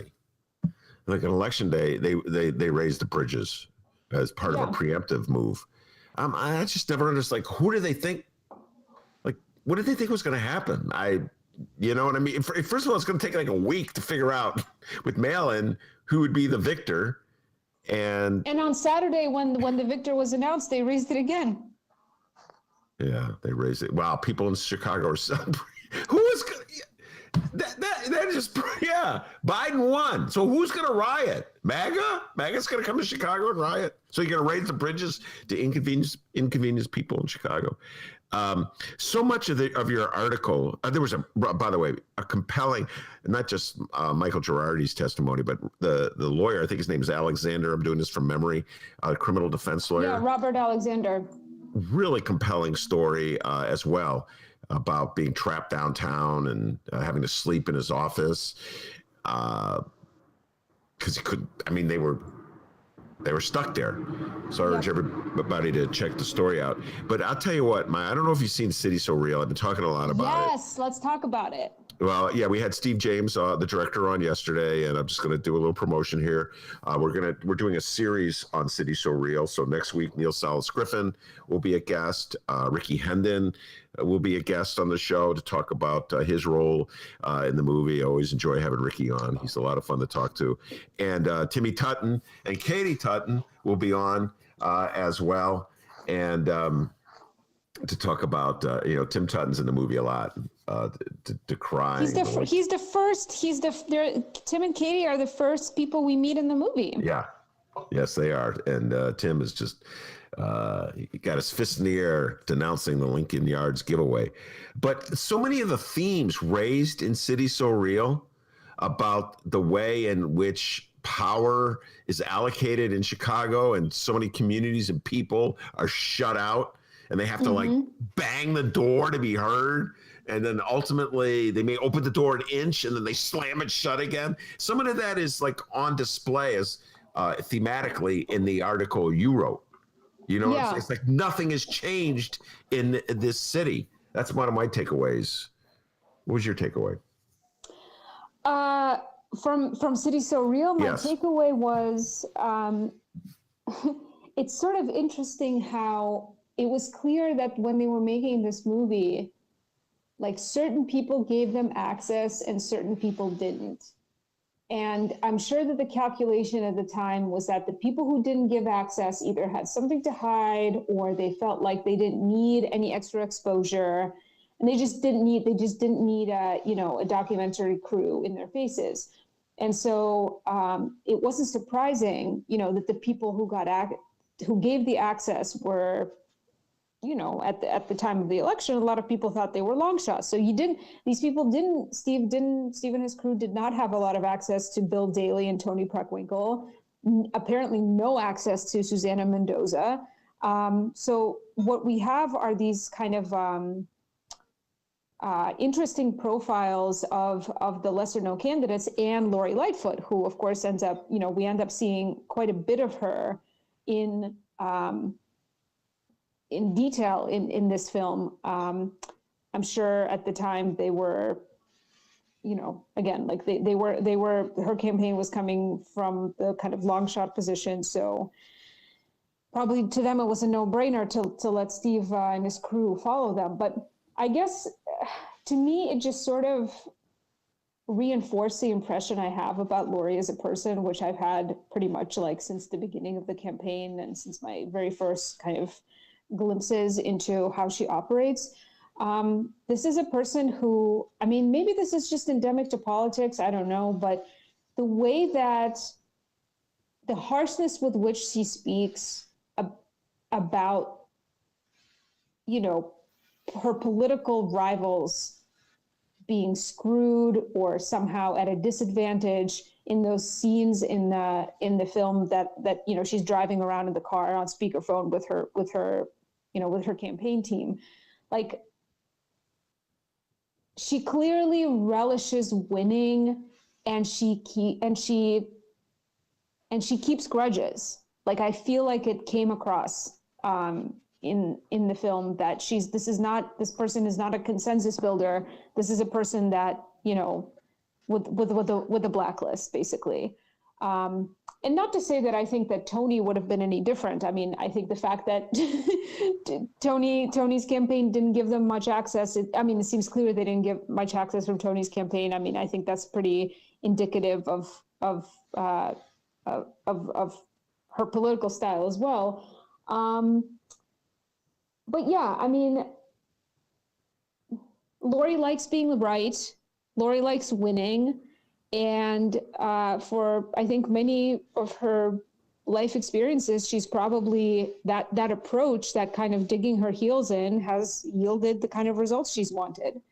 So, you know, being open to changing her mind or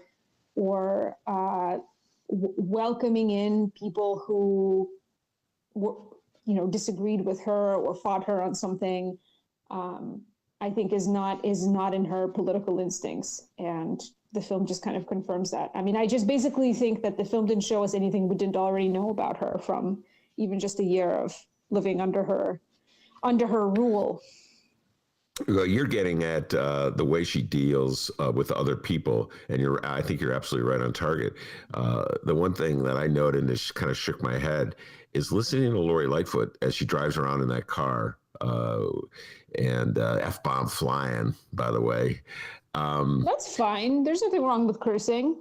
Well, no, I'm just pointing out that it's a very revealing glimpse of Lori Lightfoot. Just you would not hear Lori Lightfoot talk that way, just a normal discourse, and she was very mad at whoever leaked the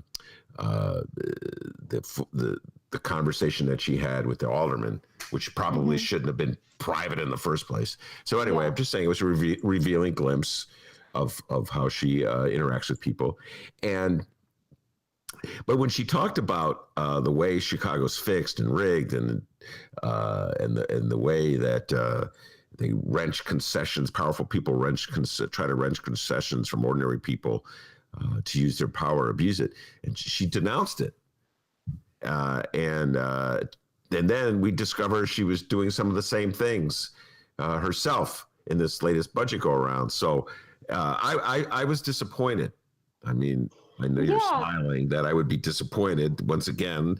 But, you know, I voted for Lori Lightfoot because I thought she was going to have a different approach to Chicago. And part of the reason I had that attitude is I knew nothing about her other than what she said to me when she came on my shows and what she said in public meetings at the time. And that was reinforced by what she said, you know, to the filmmakers at that time. And I'm just saying, Maya, that she's not exactly the same person as mayor as she was as candidate. That's putting it mildly.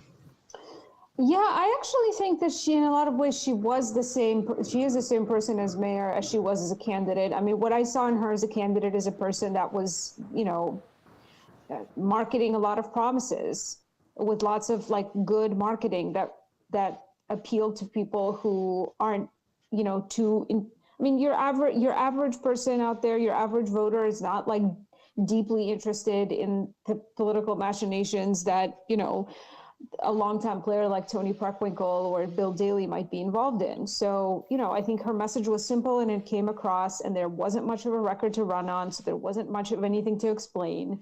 And it's funny because in the film there's a scene where she's like criticizing Tony Preckwinkle for how she's always talking about what she did in the past and not articulating a vision for the future.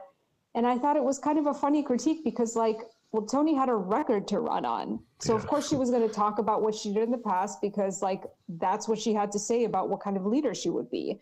Lori didn't have any record to run on and nothing she could really show for herself. I mean, she's not a person who could say, I got 300,000 people insured. You know, so what she had was promises about the future. And, you know, people went for it. Obviously, people were sick of the same old, and they were ready for some kind of change. And so they invested that energy to her. But one thing I would say that, like, there were 2 points of, I guess, criticism that come to mind as far as like how the film was structured. One thing I thought was, it was kind of a shame that they didn't really explain what this whole controversy with Ed Burke was about. I mean, Ed Burke is presented as kind of this almost cartoonish, old-timey corporate fat cat character in the film, but they didn't really explain what the scandal was about. And the scandal, I would argue, was not about wheeling and dealing at the expense of ordinary people. The scandal was really about wheeling and dealing amongst privileged people. I mean, he was trying to shake down like a franchise magnate. He wasn't shaking down like an ordinary citizen and like saying, you know, if you don't give money to Tony Preckwinkle, we're not going to give your garbage picked up. He was trying to strong arm like somebody who was like a franchise millionaire, which it doesn't make it right. But I think it is important to note that like the level at which this corruption was happening was like far removed from ordinary people. And I think that like the film kind of failed to explain what it was about the association between like how Tony and Ed Burke were connected and why that was important. I feel like an outsider who didn't know that information probably didn't understand what the connection was and why it mattered. Yeah. And the other thing I would say is that like I wish the film did not have as its very opening scene something focused on gun violence. I don't know. I'm just like so sick of this trope and of this way of presenting Chicago. And I feel like, I mean, Steve and this team and Kartemquin are like people from the city. They've been working in the city forever. They're like hometown heroes in so many ways. And I just wonder if like this is part of what gets a project like this made, is that like there's certain things that the outside, you know, the big wigs putting this out on Hulu or whatever else, National Geographic, like maybe those people are expecting this kind of thing. But I don't know. I just feel like it's kind of tired to constantly have the first thing that is mentioned about the city of Chicago having to do with the gun violence here. Yeah. Well, it's a very real problem in the city, to put it mildly. Nobody's saying it's not, but it's just like it's like we're constantly bemoaning how we're presented in national media as this like, you know, dangerous, violent place. Well, then if we ourselves are presenting ourselves this way, then what do we have to complain about? Like we're part of the problem. Well, I just speak for myself. What bothers me is the way the violence in Chicago and the struggles we face in Chicago are manipulated by Donald Trump and national Republicans to exacerbate the very problems and challenges that Chicago is facing. So that's what really bothers me. It's not that I'm afraid of a discussion about violence in Chicago. It's just the way it's manipulated. That bothers me on that front. And so that's just my takeaway in terms of how Chicago is played, the trope, as you say, of violence in Chicago. But it's a very real problem, and it's like a prominent problem. And you know, and the other thing is, the opening scene, I'd forgotten. It's just things that so much stuff has happened. When he began that movie, which was in 2018, we were a lot closer to the Laquan McDonald fallout than we are right now in 2020 in the middle of a pandemic. And when I first saw the movie, I saw it a while ago, but when first time I saw the movie, it jolted me. And I had a common reaction the way you did. It was like, why are we talking about Laquan McDonald? That's like ancient history in Chicago. And then I realized, first of all, when he made the movie, it wasn't ancient history. And secondly, in some ways, all those issues are very much alive. I will say this, in the interview yesterday with Steve, he went at interesting detail to the point that you made about his theories as to why certain campaigns cooperated, why others didn't, and what they made of him, and how they were trying to figure out what his angle was and what he was going to do. And so, yeah, he dives into that. It's interesting stuff. City so real. And then, of course, Tim Tutton has a great moment, more than a few great moments in that movie. All right, we're gonna close with a question I have to ask you. You mentioned same old when it comes to Chicago politics. Michael Joseph Madigan was on the ropes. We were sort of, maybe, who knows if the Democrats are actually going to cut the cord. This must give you some thought. Maya did the deep dive, was it 2 years ago? I'm losing track of time. Maya, you went down to the 13th Ward, actually spent some time with Michael Madigan's handpicked alderman, Marty Quinn. We talked about it in Backroom Deal, the podcast we do for the Reader on election time. You think it's finally come to the point where Michael Madigan, the all-powerful Wizard of Oz, who controls the state party and the the General Assembly so much we'll have to step down? You know, people I know for a fact who like trust in Madigan's leadership, and as unfashionable as that might be, actually think that he's been a very effective and kind of beneficial speaker in terms of being able to get the kind of policies the Democrats want actually, approved and enacted. So people who kind of ideologically find him to be a useful and kind of necessary figure are starting to come out of the woodwork, making statements that he needs to not seek re-election as speaker. So I feel like this might be it. I don't know. You see with people like Ed Burke, it's sort of like these kinds of folks tend to really dig in and sometimes they get by with the skin of their teeth. And it's interesting to me that what people are saying is that he needs to not seek re-election as speaker rather than saying, I will not vote for him as speaker. Good point. I think that's kind of towing an interesting line, but I don't know. What I'm going to be watching for is if he does seek another term as speaker, who's actually going to go out on the limb and not vote for him. Yeah.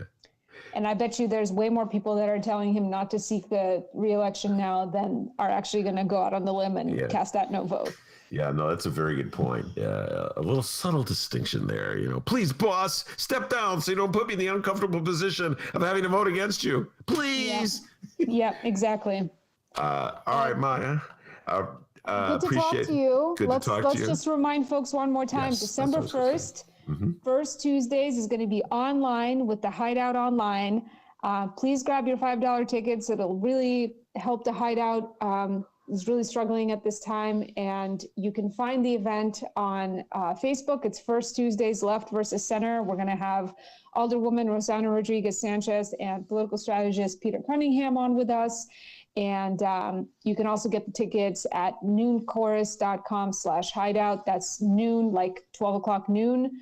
Chorus, like chorus in a chorus line. noonchorus.com/hideout.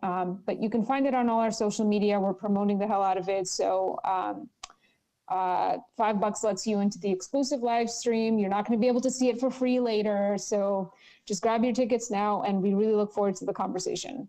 Very good. All right, Maya, stay safe and sound. We'll talk to you soon. All right. Bye, guys. All right, that's the great Maya Dukmasova from the Chicago Reader. And I urge everybody to check out her story. It's fun. And then there's all of a sudden Michael Girardi. Hey, that's our Michael Girardi. Tax increment financing. Who else but Michael Girardi can get a song out of tax increment financing? Tribune won't even mention it. They talk about special tax districts. That's your next song, Michael. Special tax districts. A song about how the Tribune can't quite bring itself to say what it is, because that might confuse the voters. Don't want to confuse the voters. Anyway, Dee, got any updates for us? Where we head out that door? Science is back, baby. Yeah, and First Tuesdays is back, baby. December 1st, a virtual First Tuesday. Go check it out, everybody. The Hideout, go support it. You can't stop the First Tuesday show. Come on now. Ain't that right, Ben? Yes. And help the Hideout. Tim Tutton, he's coming on the show in a couple weeks. He's got a lot to say, man. I can't wait. Oh, man. Timmy Tutton, when he comes on, just, Tim, so what do you think about the sky is blue outside? Just sit back, light up a doobie, let him go. Oh, man, it's a roller coaster with Tim Tutton. Guys, go find our interviews with Tim Tutton if you got nothing going on and you're looking for something to listen to. Man, Tim Tutton is a character. Can't wait to have him back. All right. Yeah, he brings it. He brings it every time. Once again, guys, virtual First Tuesday, December 1st. Go look online, go find it, get your ticket, and join us, won't you? All right, we have breaking news on Madigan Gate. The time utility company ComEd admitted to arranging jobs, contracts, and payoffs to associates of one Michael Joseph Madigan. With a Madigan confidant and a couple of ComEd bigwigs now indicted, Ben, our friends of the conservative persuasion here in Illinois are now salivating. Madigan's on the ropes. Everybody, come on, let's kick him while he's down. The Illinois Republicans are weighing in. House Republican leader Jim Durkin held a press conference today by emphasizing Speaker Mike Madigan no longer has the votes from his party to remain in power. And Durkin wants Governor Pritzker to call for Madigan to resign. That was his press conference? Well, Durkin then said, this is far from over. Actually, this will work a little better. Durkin then said, this is far from over. Everyone knows Madigan was fully aware of the bribery scheme with Commonwealth Edison. He then called on Representative Chris Welsh to continue that legislative investigation trial. Yeah, good luck with that one, Durkin. So far, the committee has only met twice. Yeah. All right, listen, I don't blame Durkin. I mean, let's be honest. If the roles reverse, Democrats would be doing the same thing, and I'd be leading the charge. Yeah. Yeah, man. I'd be pulling a Jimmy Durkin. All right. I just like to believe that it'd also be critical of Democratic abuse. That's my problem. You know, I made this proposal, D. Nobody has bought into my proposal. Isn't that interesting? All the great proposals I make that nobody buys into. Like the trade, I offered this. I know. I said, I will throw out all the votes in Detroit, Republicans. I'll agree to that. That's your position. If you throw out all the votes in Texas, except for the votes that came out of Austin. I think that's a legitimate compromise. That way, the Republicans gained 16 electoral college votes in Wisconsin, and we get 38 out of Texas. Oh, the silence from the Republicans. Oh, no, Ben, that's not fair. So, I just feel like one of my proposals is you should not be allowed to criticize Michael Joseph Madigan unless you've criticized Donald Trump. And that would eliminate the Chicago Tribune editorial board, Johnny Cass, Jim Durkin, Darren Bailey, all the usual cast of characters.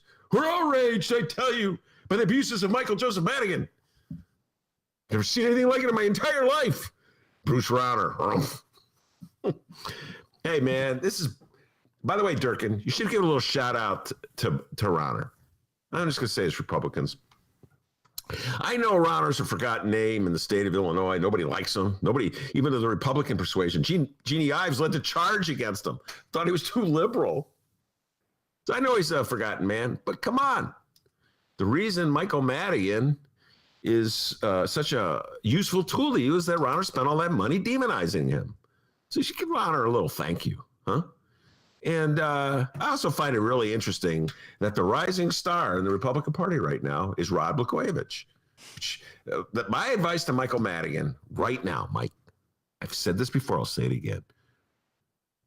Start appealing to Donald Trump. Start tweeting out. Get it? Get someone young. You find a millennial. There's a lot of them out there. Get a millennial to teach you how to tweet. And then you tweet stuff like, Donald Trump has a point. Really like Donald Trump. He's being unfairly picked on. And we should recount those votes in Michigan one more time. And you watch. Suddenly Trump will be saying, I think Michael Joseph Madigan has been unfairly treated. I think Michael Joseph Madigan is being scapegoated. And you watch. When he does that, Darren Bailey, Jim Durkin, Chicago Tribune editorial board, all shut up and suddenly start defending you, just like they love Rod Blagojevich now. It's funny how it works with Republicans in this day and age. So, yeah, I don't blame Durkin D for having his little press conference. Outraged. Wants Pritzker. He wants Pritzker to denounce Madigan. Meanwhile, you got Donald Trump trying to throw out. He's calling the canvassers in Wayne County to try to get them, to muscle them into throwing out 225,000 votes so he can get reelected. Not one word from a Republican. It's just Unbelievable. So, D, that's my proposal. You don't get to criticize Michael Madigan unless you also criticize Donald Trump. I think that's fair. That's a fair proposal. Oh, yeah, that's my fair. proposal right there. That's fair. Yeah. That's fair. Hey, did you say something about Bruce Rauner earlier? Yay for our teachers! Yay for our teachers! And did you say something about Blago earlier? I'm a Trumpocrat. The Trumpocrats, that's right. Favorite part of that clip is the guy who goes, "Yeah, Trumpocrat, that's right." I'm a Trumpocrat. Madigan will be a Trumpocrat. That's right. Yeah, then they'll love Madigan. Then Darren Bailey will be like, "I like Madigan." That's a horrible Darren Bailey imitation. Wait, how does Uncle Eldon sound, D? Now listen here, little Denny. Madigan's got to go. He's got to go. Gio, got to go. Can you imagine if MAGA just flipped its support to Michael Madigan? That'd be a beautiful thing, man. Would love that. Yeah, never happening. Never happening. We got more breaking news. Oh, wow. State Representative Emmanuel Chris Welch, Elizabeth Hernandez, and Natalie Manley has released the following statement in response to the Republicans today.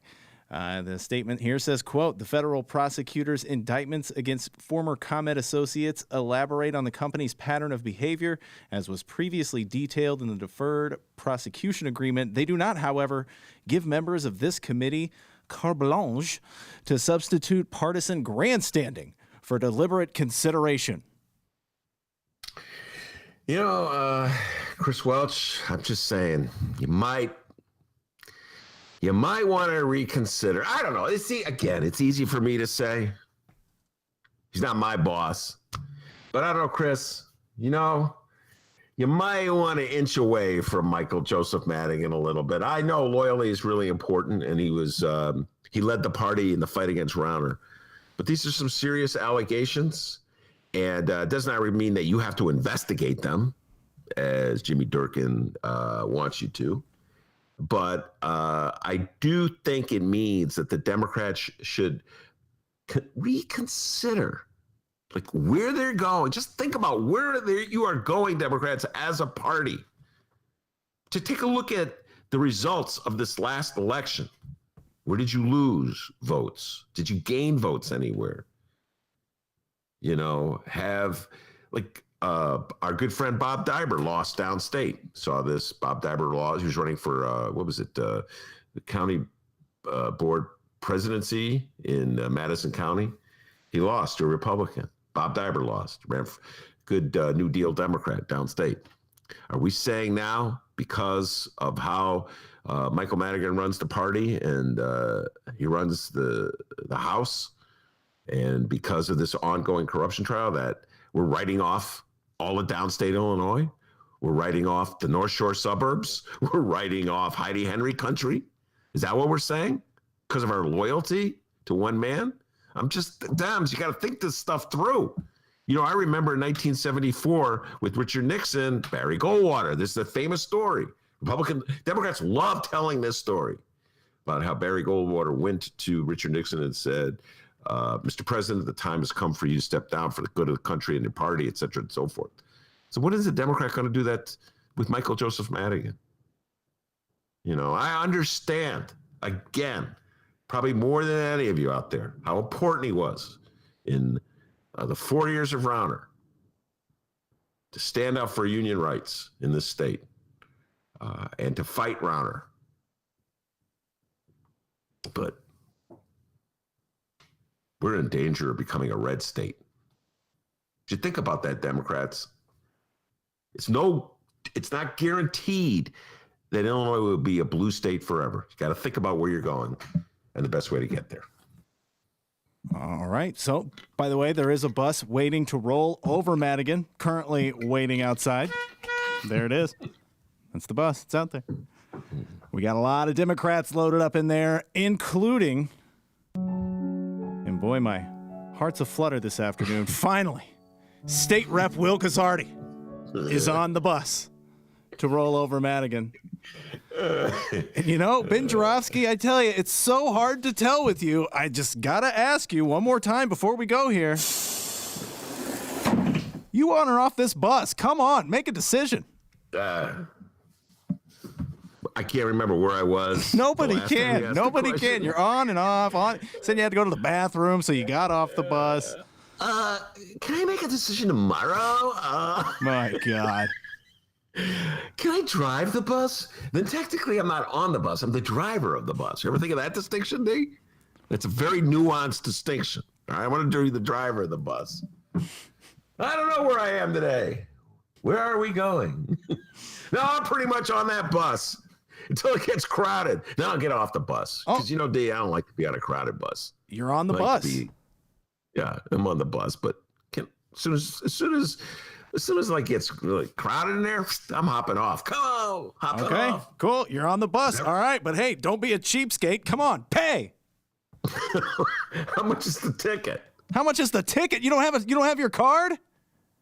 Oh yeah, that little. Oh my God, D, I've not touched that CTA card in so long. I forgot it exists. Good Lord, Gazzardi, give me your card. Give me your card. Thank you. Get on the bus. By the way, it better be a big bus for social distancing, and you gotta wear a mask. Darren Bailey, get off this bus right now. All right, won't put the mask on. Get off this bus. Oh, come on. All right, everybody, remember, you can find previous Ben Joravsky shows and Benny J bonus interviews and so much more at the Chicago Reader website and wherever else you download your favorite podcasts. If you already download the show, well, join us on the live stream sometime. Tuesday through Friday, 1 until 3 p.m. Central Time at the Chicago Reader YouTube channel as well. Go find us. Go check us out. And always, you can find us on social media at Benny J Show, BENNY, the letter J Show, Facebook, Twitter, and Instagram. Send us an email, bennyjshow@gmail.com, and call us up, 708-658-4788. The number again, 708-658-4788. Ben, we're so glad to have you on the bus. Yeah, I'm on the bus. Until it gets crowded, then I'm hopping off that bus, right? Yeah, it's pretty crowded. All right. It's Just saying. not that crowded. I mean, We got a lot of people in here, man. Yeah. I want to thank Maya Dukmasova, pride and joy of the Chicago Reader. Outstanding job as she always does. And of course, man, the myth, the legend, pride and joy of Alton, Illinois. Without whom the show would not be possible. And as Miles Davis can tell you, yeah, Miles Davis always said this. Back home in Alton, that's where Miles Davis is from, ladies and gentlemen.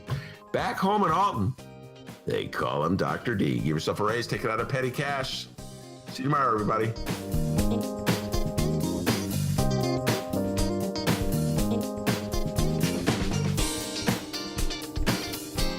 I'm a Trumpocrat. I'm a Trumpocrat. Yay for our teachers! I'm a Trumpocrat. Trumpocrat, that's right. I'm a Trumpocrat. Trumpocrat, that's right. Yay for our teachers! Yay for our teachers!